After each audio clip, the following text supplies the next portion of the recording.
The vascular system is very much related to the brain, right? So when you start to stiffen your blood vessels and stiffen everything, I mean, that's affecting blood flow to the brain. It's causing hypertension. That all affects brain aging as well.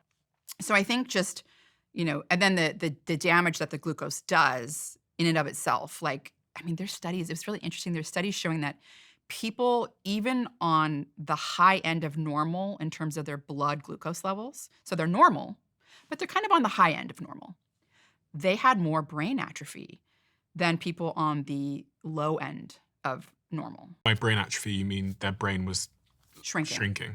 And it was the hippocampus, by the way. Again, that part of the brain that's involved in learning and memory. So the glucose itself has this effect on causing damage and accelerating the aging process. But then there's this other very interesting effect of these chemicals that are made as a byproduct of being in ketosis, and that is the beta-hydroxybutyrate, that ketone body, gets into the brain. It's transported across the brain through an MCT transporter. And when it gets into the brain, it can be used as energy, and your neurons don't need to use glucose. And it can do that. So your neurons can use glucose as energy, but it takes energy to use that glucose to make energy.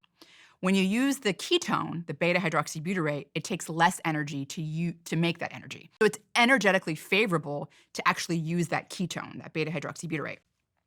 On top of that, this is what's so interesting, it frees up glucose. So the neurons aren't using the glucose. Where does the glucose go, right? Because it's there. It sort of shunts it into this other pathway that's called the pentose phosphate